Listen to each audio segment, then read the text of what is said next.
Jedi utilise la force pour la connaissance et la défense. Jamais la Jedi. Ce sont des clients très importants, ils ne peuvent pas attendre. Eh ben, ils vont apprendre. Nous avons juré de protéger jusqu'à la mort la pierre du temps. Et j'ai juré de plus manger de glace, mais pareil qu'on a créé un parfum pour moi. Ah, ça nous botte tous de t'entendre dire ça. Il faut avouer que voir Donnie massacrer un nazi, c'est presque aussi chouette que d'aller au cinoche. Bienvenue dans ce nouvel épisode de LNDS. LNDS, c'est le format news de la nuit des sorties, où on analyse l'actualité de l'industrie du cinéma et des séries sous toutes ses coutures. Et pour ce faire, je suis comme d'habitude avec Al. Bonsoir Al. Bonsoir Lista, comment ça va? Et toi? Ça va, écoute, beaucoup de news cette semaine. Voilà, on avait peur parce que là, au début du mois, c'était compliqué. Il n'y avait pas beaucoup d'actualité. Et là, bah, ça s'est bien rattrapé. Il y a pas mal de trucs qui arrivent. Et ouais, juste petit bémol, on enregistre juste avant le trailer de Superman. Donc voilà. C'est vrai. On pourra pas la voir dans l'épisode, ça nous fait chier. Mais on verra et on a hâte, nous, de voir Superman. Ah bah complètement. Mais avant de parler d'ici, on va parler de Marvel, je pense plutôt, non? Oui, bah là, après il y a des choses à dire. Il y a eu des annonces du côté du DCU, il y a eu des annonces du côté de Batman, il y a eu plein d'annonces, mais évidemment on commence par Marvel parce que là c'est le plus gros, hein, le Marvel, Sony, tout ça, c'est la fête et on va surtout commencer. Sony, ouais. Ah bah là on commence par le gros du gros, le Sonyverse. Le Sonyverse est mort, il est mort avec Craven. Ah bah c'est ce qu'on avait dit la semaine dernière, ça. Bah mais peut-être pas en fait. Peut-être pas. Et de toute façon on en avait parlé, on avait dit que peut-être qu'il serait finalement cet univers il est mort mais pas tellement, et bah, c'est apparemment les derniers rapports qu'on a, c'est que le Sonyverse serait possiblement pas mort, ou le Spider-less Universe comme nous on l'aime bien l'appeler. Et on a appris pas mal de choses là ces derniers jours. On a appris déjà que le deal entre Sony et Disney, parce qu'on sait que Sony a les droits sur le personnage de Spider-Man, mais prête le personnage de Spider-Man pour qu'il apparaisse dans le MCU, donc à savoir le Spider-Man de Tom Holland. Mais apparemment, ce contrat, ça stipule pas que Sony ne peut pas utiliser Spider-Man dans ses propres films. Donc ça veut dire que les films Morbius, Venom, Madame Web, etc. auraient pu avoir un Spider-Man, des Spider-Man dedans. Mais c'est Sony qui a choisi de ne pas l'avoir, de ne pas avoir de Spider-Man. C'est fou. C'est complètement fou. Donc ils ont choisi eux-mêmes de saboter leur truc. Après moi je pense que leur but c'était, enfin si seulement ils avaient un but, ça se trouve moi je pense qu'ils avaient pas de but, ils balançaient des films comme ça, mais je pense qu'il y avait un truc de vouloir potentiellement avoir Andrew Garfield qui revient, peut-être à un moment, je pense. Tu crois? Ouais, je sais pas. Hein. Je sais rien. C'est tellement, il laissait tellement d'indices bizarres, parce que je sais pas si tu te souviens de Morbius, il y avait des affiches de Spider-Man, c'était des affiches, enfin c'était des designs qui rappelaient beaucoup ceux de Sam Raimi. En fait, donc c'était extrêmement étrange d'avoir ce truc-là. C'était avec le costume de Sam Raimi, ouais. Donc c'était un peu bizarre quand même de voir ces hybrides d'univers. Enfin, on voit qu'ils essayent de poser des jalons, mais de jamais trop dire de quel Spider-Man il s'agit ou quoi. Ils savent pas ce qu'ils font. Oui, parce que déjà, ils font de la merde.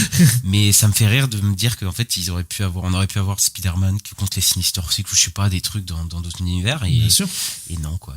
Ils les ont tous mis dans les Into the Spider-Verse, en fait, tous les Spider-Man qu'ils ont pas utilisés. Oui, c'est ça. Oui, bah, c'est comme ça que tu vois qu'en fait, ils avaient complètement le droit de le faire depuis le début, parce qu'ils ont effectivement Into et Cross the Spider-Verse où t'as je sais pas combien de Spider-Man, et tu vois, ils ont le droit de le faire, quoi, personne n'a rien dit. Donc voilà, sur le coup, c'est le succès de Venom qui leur a fait vraiment croire que ça pouvait se faire d'un univers comme ça, quoi. Ouais, bah ils ont mal fait, parce que nous on a souffert des yeux pendant très longtemps. Et ouais, voilà, du coup on s'est tapé des films de merde sur Spider-Man. Enfin, pas que s'il y avait Spider-Man, de toute façon ce serait forcément mieux, voilà, hein, ça veut rien dire. Mais au moins il y aurait eu certains intérêts, genre Madame Web où il n'y a pas de super-héros, voilà, tu te poses la question de pourquoi faire un film comme ça, quoi. Et apparemment Sony se vante et insiste sur le fait que Morbius, hein, je dis pas un autre film, leur a été profitable. Bon, moi je veux voir les feuilles de compte de Sony. Je veux qu'ils nous sortent les feuilles de compte, parce que moi je suis pas sûr qu'il était si profitable que ça, leur film. Après bon, ils l'ont ressorti au cinéma quand même. Oui, bah ils ont sorti Craven, Madame Web aussi au cinéma, hein. Non, mais tu sais pas qu'ils l'ont ressorti? Ah, mais tu te souviens qu'ils l'ont ressorti parce que ils voulaient profiter du bad buzz, parce qu'il y avait un bad buzz, parce que c'est vraiment des vautours, quoi. C'est ça, ces personnes, c'est vraiment des hyènes, quoi, parce que c'est très grave.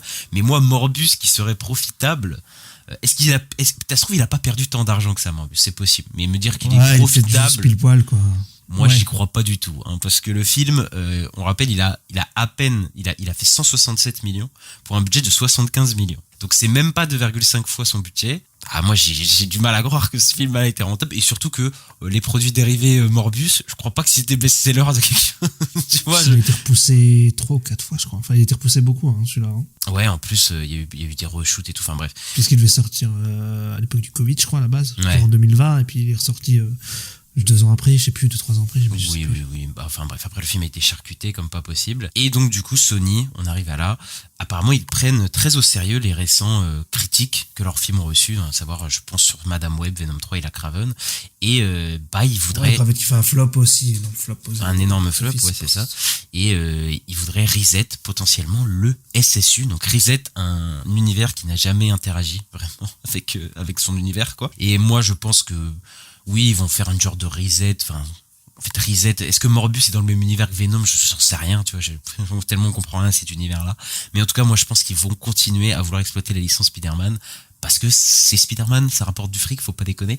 Moi, je pense juste qu'ils vont repartir sur un Spider-Man ou quelque chose comme ça, quoi. Moi, ce qui me fait peur, par contre, c'est que, par exemple, vu le succès des Spider-Verse et tout, qu'ils fassent un live-action avec Miles Morales, quoi. Et Non, c'est Miles Morales, c'est pour le MCU, c'est pratiquement sûr. Hein, ok, bon, peut-être. Non, mais je me suis dit, ils vont peut-être bloquer le perso ou quoi. Mais non, ouais, je sais pas ce qu'ils vont faire alors. Enfin, je sais pas ce qu'ils vont faire. Est-ce qu'ils vont rappeler Andrew Garfield? Est-ce qu'ils vont aller reprendre un Peter Parker, etc. Je sais pas. Parce que je pense que cette stratégie d'exploiter les méchants, s'ils reset leur univers, je pense que c'est pour arrêter cette connerie, quoi. Ah oui, non mais complètement. Mais moi je pense qu'en fait, pour l'instant, ils sont en train de se poser la question de qu'est-ce qu'ils vont faire. Hein. Je pense que c'est plus ça. Oui, complètement. Ils se disent soit on refait des trucs avec des méchants machin, on retente Venom, je sais pas, parce que Venom ça fonctionne quand même un peu. Soit on fait un nouveau Spider-Man, quoi.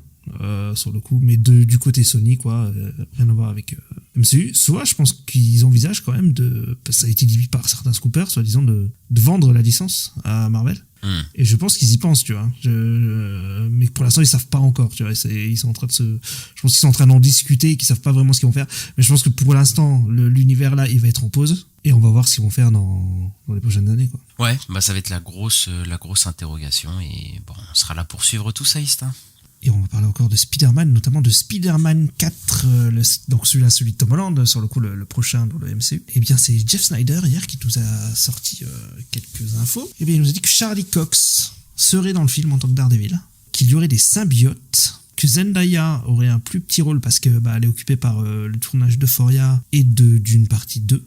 Sur le coup, donc elle aura pas elle a un gros agenda et sur le coup ça fait qu'elle a pas beaucoup de temps pour travailler sur Spider-Man. Et Tom Holland, on a appris aussi qu'il a lancé sa propre compagnie de production, donc je me demande s'il va pas produire aussi ce film-là, mettre un peu ses billes pour avoir un peu son mot à dire sur le film. Ça m'étonnerait pas ce que fait je crois que ce qu'a fait Chris Hemsworth sur Thor 4, mais bon c'est pas un bon exemple, mais bon mais il me semble qu'il y a un truc comme ça. Oui, mais Scarlett Johansson aussi, elle a produit Black Widow, etc., quoi.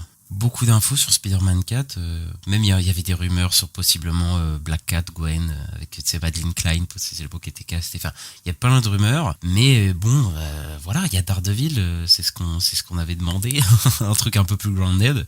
Mais bon, Daredevil, le symbiote, il y a quand même beaucoup de choses là. Ouais, c'est bizarre. Et puis Jeff Snyder, il dit aussi, j'ai lu sa newsletter, et il dit que le méchant qu'il y a Mephisto aussi dans le film. Ouais, c'est très donc, bizarre. Mephisto, les symbiotes, Daredevil. Ouais, ça fait mix de magie, de symbiote et de grounded avec Daredevil. Ouais, c'est assez étrange. Je sais pas où ça va parce que là, il y a la série Daredevil Born Again qui va arriver, donc ça va nous ancrer un peu le personnage de Daredevil dans le MCU. Est-ce qu'ils vont teaser un peu Spider-Man 4? Moi je me dis, est-ce que Wilson Fisk serait pas potentiellement un des méchants de Spider-Man 4 aussi? Bon, apparemment non, ça sera Mephisto, donc bon. Non, sur le coup non. Mais ouais, il y a beaucoup de rumeurs, beaucoup de trucs. Après, Zendaya revient, donc elle sera dans le film, un plus petit rôle. Donc moi, je pense qu'on aura une autre love interest et je pense vraiment qu'on aura, je pense qu'on aura Black Cat. Moi, je pense dans le film. Ou Gwen. Oui, j'ai dit ouais, c'est vrai. Mais ça fait beaucoup quand même pour un seul film, quoi. Je trouve. Donc c'est vrai. À voir. Et est-ce que Venom va revenir? Enfin, est-ce que Tom Hardy va revenir dans ce film-là? Ça, on sait pas, s'ils sont capables. Moi, je pense pas. J'espère pas, mais Sony, ils sont capables. Je pense que les symbiotes, c'est plus, peut-être il aura le costume noir, tu vois. Est-ce qu'il y aura Venom? Je suis même pas sûr, tu vois. Écoute, on prie tous pour qu'il n'y ait pas ça, mais Sony sont capables de nous la mettre. Donc voilà. Ils sont capables, oui. Après, attention. No Way Home, ils ont mis Venom, ils l'ont. Enfin, Kevin Feige, il a dit dégage, ils t'ont Venom, mais tu vois, dans la scène post-générique, là, il était là pour rien, quoi. Sur le coup, on l'a juste vu dans une post-crédit en train de se bourrer la gueule dans un bar, donc bon. Oui, mais après, Sony, voilà. Moi, je n'effacerai pas de Tom Hardy d'un potentiel retour un jour, à un moment, donc on sait pas. Enfin, Ouais, voilà. peut-être que Marvel Studios ne veut pas de lui, tu vois, aussi, donc je sais pas comment ça marche, ces films-là, c'est un peu, tu sais, c'est une coprod, donc bon, chacun a peut-être un peu son mot à dire aussi, quoi. Et on a des news sur Beyond the Spider-Verse, donc le film d'animation qui fait suite à Across the Spider-Verse et qui devait à la base sortir cette année. Eh bien, il ne sortira même pas l'année prochaine, il ne sortira pas en 2025. Du coup, donc on va l'attendre. Ils disent qu'ils veulent prendre soin vraiment du film. Jérôme qui joue le Miles Morales de l'autre univers, il dit que lui il a toujours pas enregistré ses dialogues. Et par contre ils ont annoncé les réalisateurs sur le film. Donc il y a Bob Persichetti, lui qui avait travaillé sur Into the Spider-Verse, et Justin K. Thompson, lui qui faisait partie de l'équipe des réalisateurs de Across the Spider-Verse, et ils vont faire tous les deux Beyond the Spider-Verse. Donc voilà, un mélange des deux, je sais pas.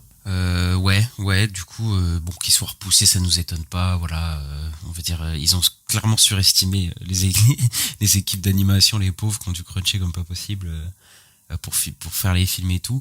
Bon, le film sortira l'année prochaine, voilà, oui, ça va faire long, parce que ça fera 3 ans entre les films, mais bon, c'est pas si long, mais voilà, je pense qu'il a été annoncé beaucoup trop tôt à la base, en mode, 1 an après, ça ressort et tout, calmez-vous. Surtout qu'il y a quand même le film, ça demande quand même beaucoup de finition, etc., donc voilà, c'est compliqué. Surtout que le Cross, ils l'ont fini genre 3 semaines avant, je crois, un truc comme ça. Ouais, alors en 1 an finir l'autre et tout, alors non, c'était sûr que c'était n'importe quoi. Mais voilà, oui, l'animation, ça prend du temps. Voilà, merci Sony de capter ça, quoi. Mais écoute, autant qu'ils prennent leur temps, qu'ils fassent ça bien, voilà, rushez pas votre truc. Moi je peux attendre, ça me dérange pas, je compte rester en vie jusque là, donc écoute, je compte rester en vie pour voir ça, donc ça va. Yes. Bah moi aussi, j'ai hâte de le voir. On a des infos sur Avengers Doomsday. On avait annoncé, bon, ça fait un moment, mais que Robert Downey Jr. revenait. On a annoncé il y a quelques temps que Chris Evans revenait dans le rôle de Captain America. Mais apparemment, Hayley Atwell aussi, donc, va rejoindre Avengers Doomsday, donc, et son comparse Chris Evans pour jouer Agent Carter, apparemment, dans Avengers Doomsday, ou enfin, une variante de Agent Carter, du coup, parce que c'est pas la même Agent Carter qu'on a dans l'univers Je sais pas, principal. j'ai entendu des trucs. Comment ça ? J'ai entendu des trucs comme quoi les acteurs vont peut-être jouer plusieurs rôles dans le film, donc c'est possible, hein. D'accord, mais oui, ok, mais j'imaginais qu'ils s'y voyageaient dans le temps et tout, mais oui, ok. Parce que bon, après, oui, peut-être, ouais, on verra comment c'est fait. Peut-être qu'elle va faire Agent Carter et Captain Carter, et je sais pas, Chris Evans. Ouais, je sais pas ce qu'ils vont faire en vrai, c'est compliqué. Et on a aussi appris que, à la base, Chris Evans devait revenir en Captain America pour un nouveau film standalone avec Hayley Atwell, et le film n'a pas du tout été achevé et tout, ça a été annulé, mais voilà, qu'à un moment c'était en discussion, quoi. Ouais, ils ont pas trouvé quoi raconter en fait, de ce que j'ai compris, quoi. Bah après en vrai ça aurait raconté quoi de plus, je pense que voilà on avait compris quoi ce qui s'était passé. Il y aura peut-être un film là à l'époque des années 45 là, ça a eu 50. Ouais, mais c'est déjà le premier Captain, quoi. Oui, mais là après quoi, quand il est avec Peggy, quoi. Ah, genre quand il revient dans le temps, ok. Ah oui, ok, il y aurait des trucs à faire et tout. Ouais, mais après je sais pas, c'était bien la conclusion pour le personnage. Je pense. Ouais, mais là j'ai l'impression que ce qui fait un peu peur, c'est que dans Doomsday ils vont peut-être la niquer. Hein, je crois que là ils vont niquer beaucoup de choses. Hein. Je crois dans Doomsday là, ouais, là ça va être compliqué. Dans Doomsday là ils vont ramener pas mal de gens, donc ouais, voilà, ça va être. On verra comment c'est fait. Exactement. On a appris un départ de Marvel Studios, un producteur sur le coup, Nate Moore, qui est un gros producteur de Marvel Studios, qui est là depuis 2010, qui a produit Winter Soldier, Civil War, les deux Black Panther. Voilà, il va partir de la boîte. Il produit aussi le Captain America Brave New World. Donc pour l'instant, il reste dans la boîte jusqu'à la Captain America Brave New World. Et par le biais de son départ, on apprend aussi qu'il y a un Black Panther 3 qui est en développement chez Marvel Studios, puisque Kevin Feige reparle, il dit qu'il va partir, mais que il va quand même revenir pour produire Black Panther 3. Donc voilà, au revoir Nate Moore. bon vent, et curieux de voir ce qu'ils vont faire avec Black Panther 3, quoi.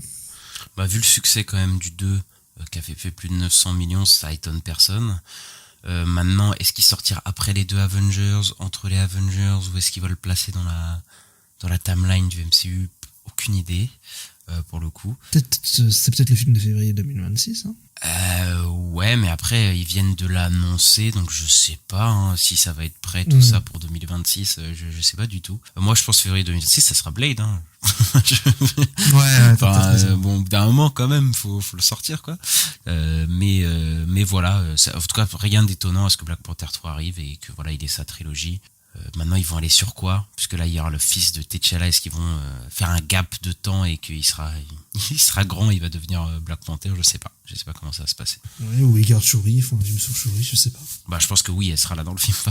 ça oui, m'étonnerait pas quoi. On verra ce que ça donne en tout cas, mais en tout cas c'est prévu, voilà, c'est officiel. On a des infos sur la série Nova, donc la série Nova, donc on en avait déjà parlé un peu, je crois. Voilà, y a une série en tout cas, voilà, elle est bien en développement sur le coup parce que je crois que c'était que des rumeurs pour l'instant. Et on a un showrunner, c'est Ed Bernero qui a travaillé sur Esprit criminel. Enfin, j'ai vu, il a travaillé sur Esprit criminel en tant que scénariste, mais il y a un spin-off où il travaille dessus en tant que showrunner avec une autre personne qui, elle, lui, est le showrunner de Lanterns. Donc voilà, c'est assez drôle, parce que c'est un peu le même principe, les deux séries, quoi. Ouais, en plus, ils vont sortir sûrement à peu près 1 an de décalage, j'imagine, ou un truc comme ça. Donc ça se trouve, il y aura pas mal de similarités entre les deux. À voir ce que ça donne, Nova. Après, on n'a pas de casting encore et tout, ça va sortir dans plus longtemps que Lanterns, hein. Mais ouais. Je suis pas sûr, ça. De quoi? Si tu m'as rassuré, on a dit un casting de Lanterns, mais j'ai entendu que Nova, ils vont le tourner l'année prochaine, je crois. Ok, mais... Et Lanterns aussi, tu vois. Ouais, mais enfin, je sais pas, Lanterns a l'air bien lancé, tu vois, alors que Nova, bon, ils viennent de trouver un showrunner, ils montent à faire le casting et tout. Là, je pense que Lanterns, il est quand même plus avancé. Après, oui, peut-être qu'ils sortiront la même année. En tout voilà, cas, peut-être la même année, en 6 mois d'écart ou un truc. Moi, j'ai plus un truc. Oui, c'est possible. Mais en tout cas, ils sortiront pas trop loin, je pense, l'un de l'autre. Et ouais, ça va faire des comparaisons, j'imagine. Ah bah c'est clair. Hein. Bon, on reste chez Disney, ça. Ouais, on a des news pour un nouveau projet live action, voilà, qu'on adore, les remakes live action des films d'animation Disney. C'est notre cap. On en dit toujours du bien. Pas du tout. En fait, c'est Réponse qui va avoir son remake et ça va être réalisé par Michael Gracie qui a fait The Greatest Showman avec Hugh Jackman. Ouais, écoute, bon. Voilà, comme on avait déjà dit, ils ont déjà pompé tous ceux des années 90, donc il n'y a plus rien à pomper en remake live. Donc là, ils font des remakes de... là, il y a eu Moana, il y a La Reine des Neiges qui va sûrement pas tarder aussi à être annoncée en live action, je pense. Et voilà, Réponse, c'est dans les années 2010, voilà, un peu marquant. Voilà, ça part à la moulinette remake. Bon, voilà, ils ont pris le mec de Greatest Showman qui fait aussi le film sur Robbie Williams qui est en singe, qui sort l'année prochaine. Ah oui, ok. Et ouais, donc je pense que voilà, tout le monde va militer pour que Florence Pugh joue Réponse. Parce que apparemment c'est le... J'avais pas pensé, mais ouais, ok. Non, mais c'est le fan casting à chaque fois sur elle, c'est que Florence Pugh joue Réponse, etc. Bon, moi je pense que ça va pas être intéressant comme tous les remakes live. En plus, je ressors d'un remake live, donc je peux vous dire que c'est bon, quoi. Enfin, c'est même pas live action, mais bon, bref, on en parlera bientôt. Mais ouais, moi je pense que ça va être encore une fois sans intérêt, mais bon, ça marche, ça continue de fonctionner. Enfin, quoique, à voir, puisque là, La Petite Sirène, ça pas, voilà, c'était pas le succès non plus, donc on verra comment ça évolue. Maintenant, moi ça me fait va, chier, mais c'est quoi. pas un énorme succès, ouais. Je crois qu'il fait quand même 600 millions, La Petite Sirène, mais ouais. Il fait même pas 600 millions. Non? Ouais, je crois qu'il fait dans les 500, mais oui. Il est quand même rentable, quoi, je veux dire. Mais ouais. Par contre, des années 90, il en manque. Hein. On n'a pas encore eu Hercule, on n'a pas eu Pocahontas, on n'a pas eu Potion Notre-Dame. Alors, Hercule, c'est en production. Il est prévu. Et Hercule, c'est toujours en production. Pocahontas, ils la feront pas, parce que l'histoire, je pense qu'ils commencent à se rendre compte. Parce qu'Avatar. Parce qu'Avatar. Non, mais c'est surtout que l'histoire est très problématique, donc je pense que ils vont jamais l'adapter, je pense, à live action. Et en vrai, le Bossu de Notre-Dame, c'est pas, en vrai, c'est un peu connu et tout, hein, c'est un classique, mais je crois pas que c'est un truc hyper, rentable. Quand je dis ils ont pompé, c'est tous les gros, quoi. Tous ceux qu'on attend, quoi. On va passer à Pixar. Alors, Pixar a enlevé une storyline d'un personnage transgenre pour leur nouvelle série, donc Win or Lose, qui est un spin-off de... Non, c'est pas un spin-off, oh là là, c'est pas le spin-off de Vice Versa, c'est une série originale sur le baseball, je crois, sur une équipe de baseball, c'est ça. Et ça parlait de un épisode qui se concentre sur un personnage de cette équipe de de baseball. Et ils ont retiré cette storyline pour apparemment quand il s'agit du contenu animé pour enfants, ils préfèrent laisser les parents discuter de ces sujets-là, donc ça, à savoir des transgenres, etc., aux parents et donc de pas avoir de personnages transgenres dans leur série d'animation. Faut savoir que c'est pas la première fois que Disney fait ça, en tout cas retire des storylines transgenres, etc. Surtout que l'actrice qui joue ce personnage qui est transgenre est elle-même transgenre et elle a parlé d'ailleurs sur les réseaux et J'ai vu, ouais. elle était un peu découragée de cette nouvelle-là, etc., d'avoir changé clairement la storyline, parce qu'il y avait clairement une storyline, un personnage qui était centré sur ça, et donc ils l'ont fait enlever, mais c'est pas la première fois qu'ils font ça, parce que déjà sur Buzz l'éclair, déjà ils avaient retiré le bisou gay qui est dans le film, mais il y a eu un backlash, du coup ils l'ont remis. Bref, il y a tout un truc. Vice versa 2, je crois qu'ils avaient des consignes sur Pixar, c'était de pas du tout avoir d'ambiguïté sur l'amitié des personnages de même sexe. Il y avait même des mecs des anciens de Pixar, je sais pas si c'était des anciens, mais en tout cas des gens qui ont travaillé chez Pixar qui disaient qu'il y a beaucoup de storylines gays potentielles ou LGBT qui ont été retirées. Et moi je pense que Luca, par exemple, qui est un film Pixar, je pense qu'il y avait une story, il y avait clairement possiblement une relation LGBT qu'ils ont enlevé du film. Enfin, je le pense très clairement. Ouais. Et en fait, ça fait un moment, quoi, qu'en fait, il y a cette politique-là. Disney, d'ailleurs, tous ceux qui disent que Disney est woke, etc., là, ça me semble pas très woke comme move de faire ça à chaque fois, quoi. Et ouais, c'est un peu décourageant, quoi. Surtout que, il y a des gens à Pixar qui ont à cœur de porter ces histoires-là et ils sont censurés, quoi, à chaque fois par Disney. Et au bout d'un moment, c'est quand même dramatique, quoi. En fait, Disney, ils essayent de... Le truc, c'est qu'ils veulent choper ils veulent le public le plus large possible, donc ils veulent autant les conservateurs, on va dire, et les progressistes en même temps. Donc, sur le coup, ils savent jamais trop où se poser, j'ai l'impression. Parce que, des fois, ils font des trucs, comme tu dis, là, ils censurent. Ça arrivait des fois aussi qu'ils censurent pas, genre Strange 2, tu vois, il est pas sorti en Chine parce qu'ils ont pas voulu supprimer l'histoire avec la mère lesbienne, là, tout ça. Ouais, mais sur les Pixar, par exemple, tu vois, il y a pas. C'est toujours constamment, vrai. encore dans les films live et tout, peut-être il y a des trucs, mais dans les Pixar, c'est directement les films d'animation, y a rien, quoi. C'est constamment supprimé, quoi. En vrai, si c'était Baymax, j'avais été surpris parce que ça parlait des règles, tu vois. Et je me dis, oui, mais c'est pas des LGBT. C'est des thématiques, oui, féminines. Non, mais ça m'avait surpris quand même parce que généralement c'était des trucs. Non, mais c'est pas Baymax, je pense que tu parles d'Alerte Rouge. Je pense. Non, je parlais de Baymax, de Baymax. Ok. La série Baymax. J'ai pas regardé, mais très bien. Mais oui, c'est pas des thématiques LGBT. Enfin, j'ai jamais vu truc LGBT dans des films Disney. Mais bon. Enfin, ça, en tout cas, ça me dit rien. Ça me saute pas aux yeux. Parce qu'ils sont à chaque fois censurés de toute façon. On va passer sur Disney+, Malcolm. Tu te souviens de la série Malcolm, Ista? Et il y a un revival de Malcolm en 4 épisodes avec le retour de Frankie Muniz, Bryan Cranston et Jen Kaczmarek, donc les deux parents et Malcolm. Et ça va suivre du coup Malcolm et sa fille pendant que Hal et Lois demandent leur présence pour leur 40e anniversaire de mariage. Donc voilà, petite pastille de 4 épisodes, voilà, pour revivre notre enfance devant Malcolm. Tu revival juste comme ça. Ouais, c'est pas un vrai revival dans le sens où ça va continuer, quoi. C'est vraiment petit, mais voilà, moi c'est mon enfance, Malcolm. Voilà, ça fait plaisir, 4 épisodes. Par contre, la VF, ça va être compliqué parce que la VF de Hal et la VF de Lois, les comédiens sont décédés. Donc en VF, il y a quelqu'un qui disait la VF, ça va être l'enfer, et je pense que oui, ça va être compliqué, quoi. C'est vrai qu'on l'a tous vécu en VF, Malcolm, à la télé quand ça passait. C'est vrai que ça va faire bizarre. Après, moi je crois que je vais voir en VO. Mais c'est vrai que voilà. Mais ça fait plaisir. Après, c'est pas un vrai revival, etc. Mais voilà, ça peut être sympa le temps d'un week-end, comme on dit. Par contre, il y a un reboot qui est prévu. C'est le reboot, alors là, qu'on n'avait pas vu venir, de Prison Break pour Hulu. Enfin, Hulu. Je sais pas pourquoi je dis Hulu. Moi, je dis Hulu, moi aussi. Ouais, je crois qu'ils disent ça, les Américains, j'en sais rien.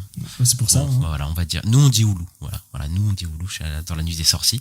Et Prison Break, c'est une série quand même assez culte des années 2000 et tout, qui avait fait sensation. Et pour lequel il y a eu un genre de revival à la fin des années 2010, etc. Et là, il y a carrément un reboot, donc ça va être des nouveaux acteurs, des nouveaux personnages, sûrement, etc., quoi. À quoi ça sert?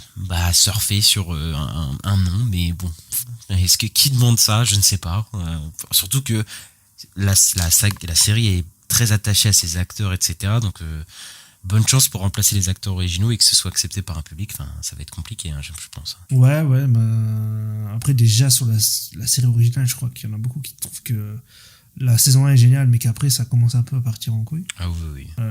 Donc voilà. Donc, je sais pas si c'est une bonne idée de faire un reboot de cette. Mais bon, ça avait bien marché, donc. Ça avait cartonné même le début. Ouais, bien sûr. Mais le revival qu'ils ont fait dans les années 2000, je crois que ça a pas trop marché. En tout cas, moi, j'en ai pas entendu beaucoup parler. Il y a eu qu'une saison, donc oui, je pense que ça n'a pas dû être la folie non plus. Voilà, mais ouais, là, ils retentent. Écoutez, bah, pourquoi pas. On verra ce que ça donne. J'ai pas envie de voir, et on va passer à HBO Warner, parce que là, voilà, il y a du lourd chez DC, là, chaque semaine, ça annonce. Clayface, le film Clayface, est en développement, écrit par Mike Flanagan, donc celui qui a fait The Hunting of Hill House, voilà, ça a pris le temps. Et bah, ça commencerait à tourner dès le début 2025, voilà, ça a été annoncé il y a pas longtemps, bim, hop, ça va aller en tournage bientôt, c'est comme ça, on claque des doigts, il y a des films qui sortent, et bah ce sera dans le DCU, c'est officiel, c'est confirmé par James Gunn, donc ce sera pas dans l'univers de Batman, donc c'est bien dans le DCU, et ce serait pour le 11 septembre 2026, donc bon, date un peu bizarre, mais ça sortira du coup en septembre 2025, donc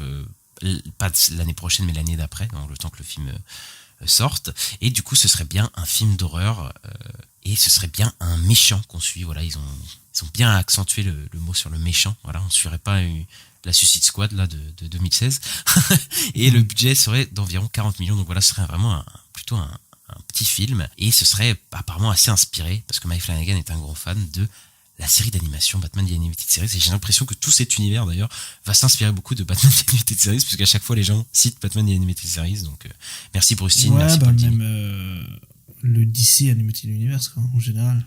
Oui, bah enfin voilà, c'est pour ça que je disais merci Bruce Timm, merci Paul Dini, qui sont voilà les deux des grands acteurs. On voit déjà qu'il y a 3 persos de la Justice League, de sa Justice League, qui sont déjà là, et qui vont être là dès le premier film de Superman. Donc ouais, j'ai l'impression que ouais, c'est très. Et il me semble que James Gunn a parlé de Superman, d'Animated Series et de tout ça, quoi, de tout cet univers-là. Donc moi j'aimais beaucoup, moi j'étais petit, et voilà, il y a quand même des super personnages et des super épisodes et tout, notamment Mr. Freeze, on se souvient, Clayface, Double Face, tout ça, voilà, il y a des super épisodes sur eux, donc qui s'inspirent de ça, et bah moi ça me hype, parce que surtout j'ai vu 40 millions, donc petits films et tout.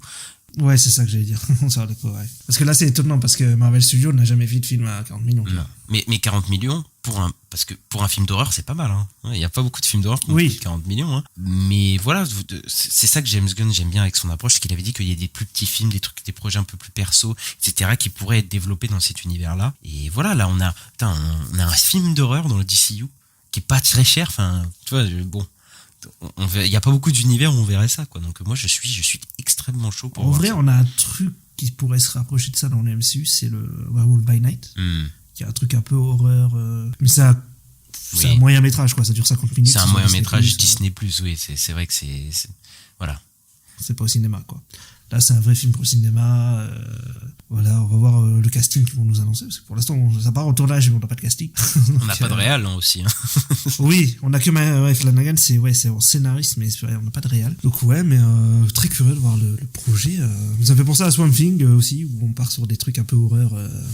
Ouais, après ça me fait, on verra, oui, c'est l'approche aussi qu'ils vont faire. Mais en tout cas, moi, le DCU de James Gunn, ça me hype pas mal. Enfin, ça nous hype pas mal. Ouais, mais s'il y a de plus en plus de dates annoncées, et je crois que 2026, ça va être un truc de fou. Mais voilà. Mais le Batmanverse au sein du DCU, pas le de Batmanverse, mais tout ce qui entoure Batman avance pas mal dans le DCU, puisque là, on a le film Clayface, on a le film Bane et Deathstroke en crossover, on a le film Batman Brave and the Bold aussi qui est en développement, mais on a aussi le film Dynamic Duo, donc ce serait 2 Robins, à savoir Dick Grayson et Jason Todd normalement. Il me semble que ça fait pas, que c'est, je sais pas si c'est DCU, tu vois. C'est pas Elseworld ou un truc comme ça, ce truc-là. Ah, ok, d'accord, je savais pas du tout, mais en tout cas, il y a le film Dynamic Duo qui devrait être un film d'animation, comme on l'avait annoncé il y a un moment, qui devrait sortir le 30 juin 2028, et c'est vrai que j'ai annoncé DCU, mais c'est vrai que c'est pas forcément. On sait pas dans quel univers ce sera, mais ce sera sur des personnages de Batman, à savoir les 2 Robins, parce qu'il y en a beaucoup des Robins. Donc, est-ce que t'es chaud pour voir ça, toi, Ista? Oui, bon, on en avait parlé. Le type d'animation était un peu chelou. C'était Ouais. je sais pas, de la stop motion, mais genre de la 3D. Enfin, c'était un peu. C'est ça, ouais. Et très, très, très curieux de voir, mais bon, on a le temps. Du coup, c'est pas pour tout de suite. C'est ça. Bah après, l'animation, ça prend du temps.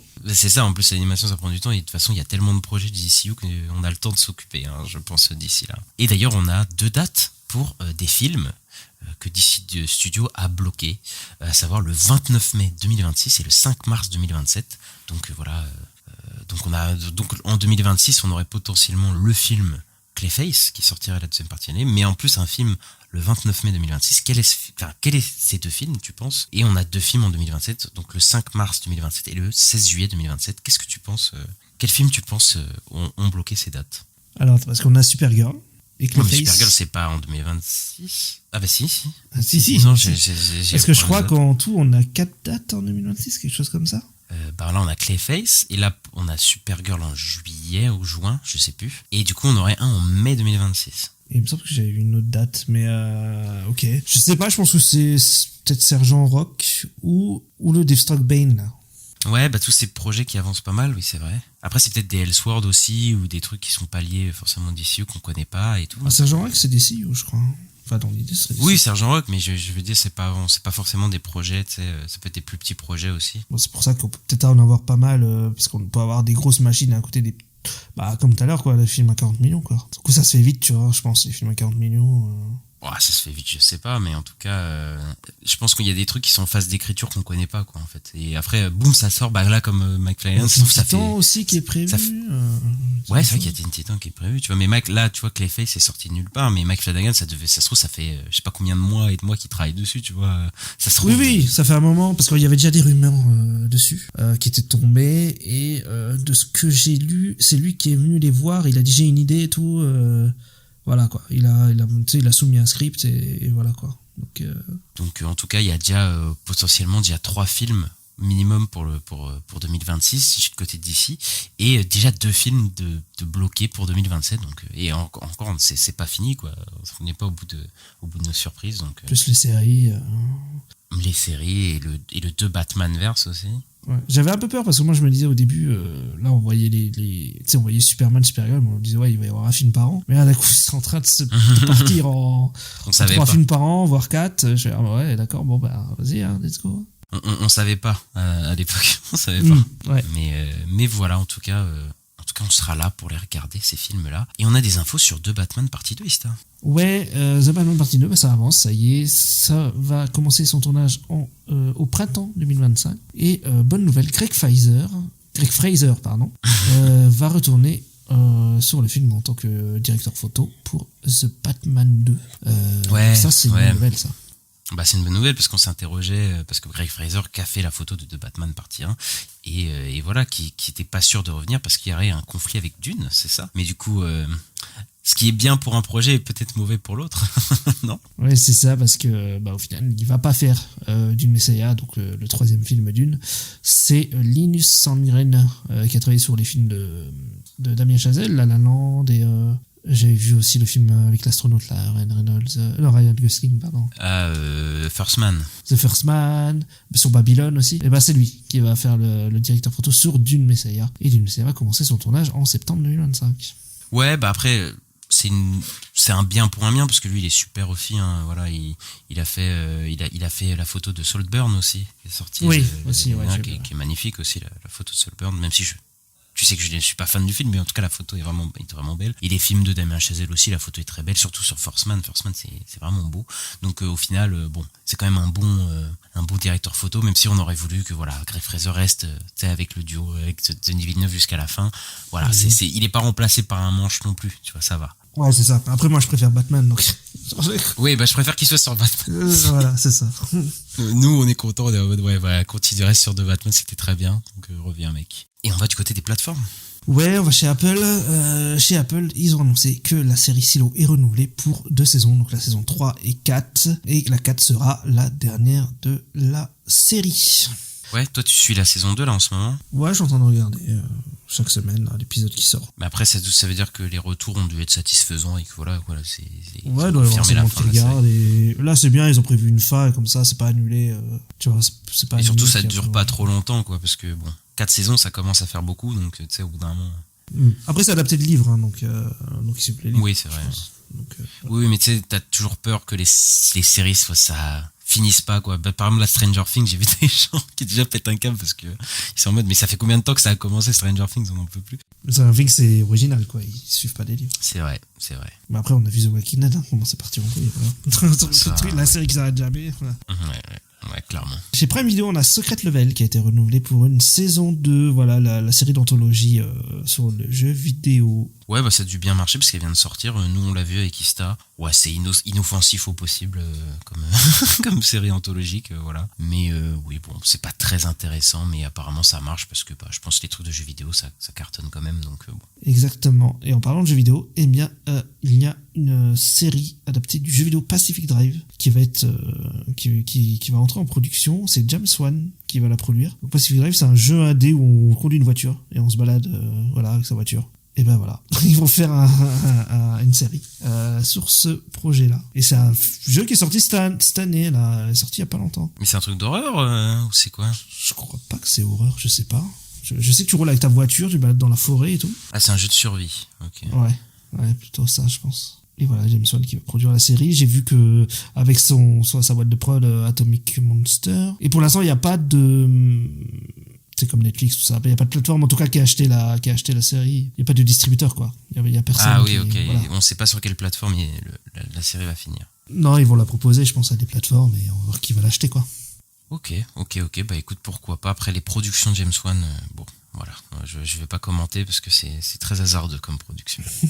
On va chez Lionsgate. On vous a parlé du remake d'American Psycho qui est en cours par Luca Guadagnino, voilà, qui a fait Challengers cette année. Et bah, on aurait trouvé notre Patrick Bateman, donc le personnage qui était interprété par Christian Bale dans le film des années 2000. Et bah, c'est Austin Butler qu'on a vu dans Dune 2, Backriders et Elvis, voilà, qui va avoir le rôle de Patrick Bateman, donc dans cette nouvelle interprétation. Et bah oui, c'est une star montante, etc. Donc ouais, je pense qu'il va bien. Je le vois bien dans le rôle. Hein. Ouais, après je pense que le rôle va être, on avait déjà parlé, mais il va être différent.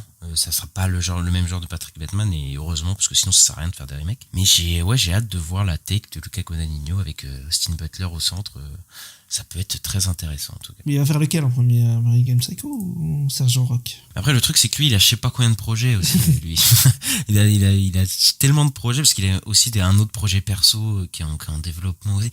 Enfin il est sur plein de trucs le donc bon. Après Sergent Rock ça a l'air tellement avancé que je me dis voilà peut-être ça va être ça. Oui, c'est vrai que voilà. On aurait aussi un acteur sur le coup, Daniel Craig, pour jouer Sergent Rock, donc ouais. Je sais pas.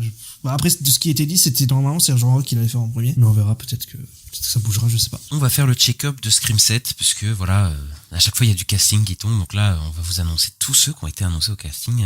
On avait annoncé évidemment Courtney Cox revenait avec Neve Campbell, et que Isabelle May devrait jouer sa fille, mais on a aussi appris que McKenna Grace, donc on a vu dans les derniers Ghostbusters, devrait être dans le film, Anna Kemp qui était dans les films Pitch Perfect, mais aussi Céleste O'Connor qu'on a vu cette année dans le grand Madame Web. On a aussi Asa German qui était dans la série Gen V, voilà, merci. Et là, on a Mason Gooding qui revient dans Scream 7 parce que lui, il était dans Scream 5 et 6, donc il faisait partie du quatuor de jeunes, et donc il revient, et donc là il y a un gros casting de jeunes, voilà, qui revient dans celui-là, avec des stars montantes, là, la McKenna Grace, etc. Bon, ils essayent de nous appâter pour qu'on aille voir Scream, pour se redorer une image, parce que après les scandales, bon voilà, c'est compliqué, mais bon, moi je pense que ça effacera pas le backlash à la sortie du film, que le film va subir. Moi je pense que ça va être assez lourd, hein, je pense. Ouais, c'est possible.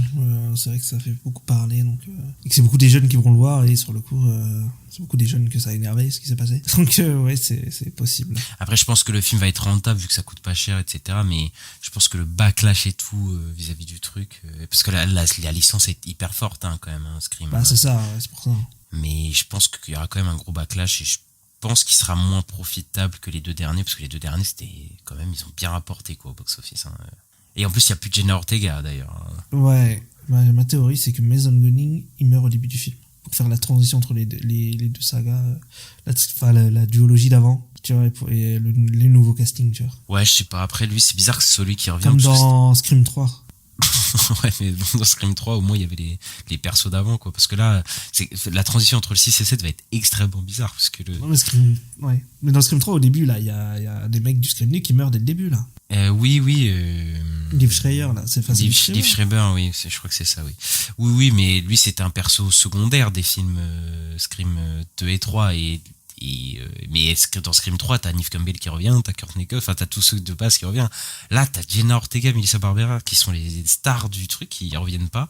Je sais pas, ils vont faire une transition, ils vont revenir sur Neve Campbell, quoi, mais bon, ouais, je sais pas. Ou McKenna Grace, je pense, plutôt. Non? Bah, moi, je pensais que plutôt qu'ils allaient aller du côté de Neve Campbell et sa fille, quoi, voilà. Ah oui, c'est vrai. Mais bon, moi, je sais pas du tout comment ils vont. Bah là, après, ils ont pris plein de jeunes assez. Tu sais, qui sont en montant, quoi, des jeunes, voilà, donc bon. Bon, Asa German, c'est le tueur, on le sait tous, ça, déjà. Qui ça? Asa German.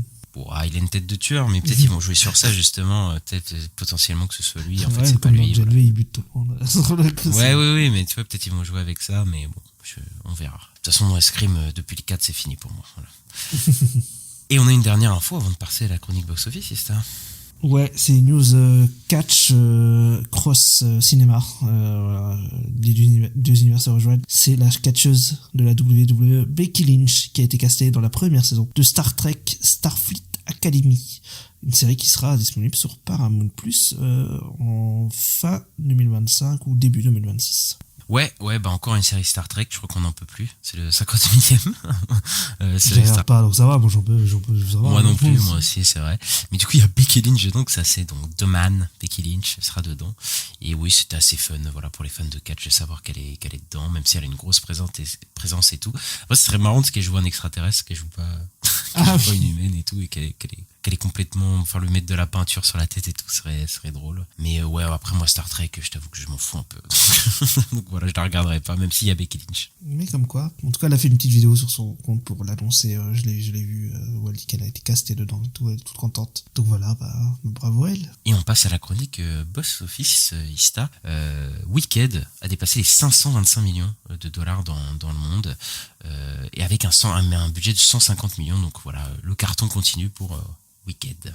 Ouais, il y a Moana aussi qui cartonne aussi toujours pas mal et qui a passé les 710 millions au mondial avec un budget de 150 millions. Donc c'est déjà voilà. Ça, je crois que ça l'a déjà dépassé le premier film, hein, je crois. Hein. Ouais, le premier film a pas fait plus de 700 millions. Ouais, même si bon, maintenant c'est devenu un carton sur les plateformes et tout. C'est vrai que la sortie du film a pas fait le milliard ou quoi. Là, celui-là est prévu pour faire le milliard et d'être un peu en dessous Deadpool et Wolverine. Donc voilà, ça fera 3 films pour Disney au-dessus du milliard. Ouais, d'ailleurs, j'ai vu que c'est le premier studio Disney qui passe le... Enfin, c'est le seul studio même cette année qui va passer 2 milliards en domestique, en box-office domestique. Ok. Du côté de Sony, c'est plus compliqué, puisque Craven ouvre avec 11 millions aux États-Unis. Voilà, et il a déjà eu 26 millions dans le monde. Pour un budget de 110 millions, c'est catastrophique. Voilà, ouais.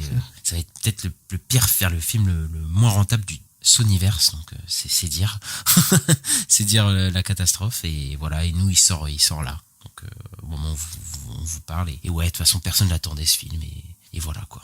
Exactement. Donc voilà. Bon, de toute façon on en parlait, hein, le Sonyverse, ça va faire une grosse pause si ce n'est pas un arrêt définitif. On a des trackings sur Mufasa, le Roi Lion, donc la préquelle du Roi Lion de 2019. Eh bien, il est estimé à faire une ouverture à 180 millions de dollars pour son premier box-office mondial. Ouais, c'est pas mal, mais à mettre en rétrospective avec la sortie du premier, c'est quand même plus de 2 fois moins quand même que le Roi Lion de 2019, le remake dégueulasse là.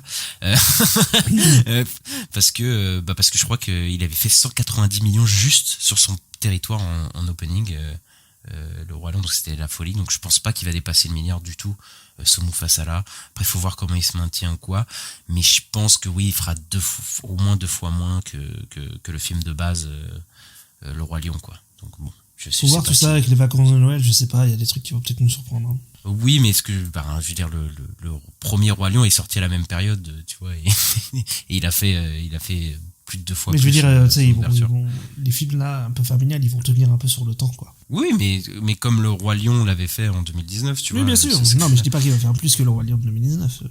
Je pense pas non plus, mais bon, il va quand même faire pas mal, je pense. Oui, bah, je pense qu'il va être rentable quand même, le film, mais bon, je pense que il va pas, voilà, ça va pas être le carton qu'il y avait eu pour le premier remake, quoi. Et on a des trackings pour Sonic 3. Sonic 3 qui, lui, pourrait prendre le spot numéro 1, la place numéro 1 au box-office domestique pour ce week-end, avec un démarrage entre 55 millions et 60 millions de dollars, alors que Mufasa lui ferait entre 47 et 52 millions pour son premier week-end. Voilà, Sonic, il lui montre, quoi, comment on fait. Voilà, Sonic qui bat Mufasa, c'est ça l'ordre des choses. Ouais, Voilà, moi je vais être content, je vais voir Sonic. Voilà, je vais voir Sonic. après, c'est à peu près similaire, quoi. C'est vers du 50 millions, quoi. Oui, mais Sonic, il mérite plus, voilà. Sonic, c'est la vie, voilà. Nous, on est fans de Sonic, voilà. Donc voilà, on est content. Mais du coup, Sonic, il ferait peut-être un peu plus que ce qu'on pensait, parce qu'il avait été des tracking à 50-55 millions, donc peut-être qu'il sera dans une fourchette haute, etc. Donc voilà, mais c'est toujours moins, ça sera toujours moins que Sonic 2. Donc voilà, faut voir sur la durée combien il fait avec Noël et tout. Mais voilà, c'est fini pour la chronique box-office, Sister.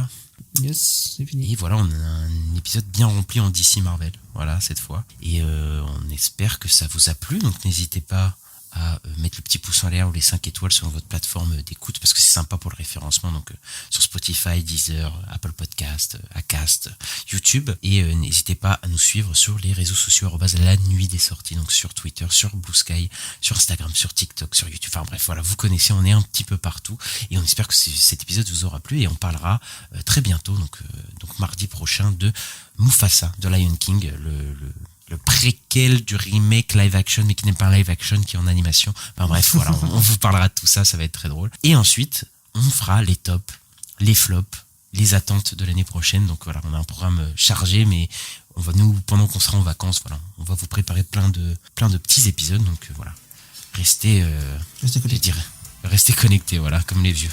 On parle, et on se retrouve très bientôt, Ista. Ouais, sinon on dit en anglais stay tuned, ça fait mieux. Voilà, stay tuned. Allez, ciao.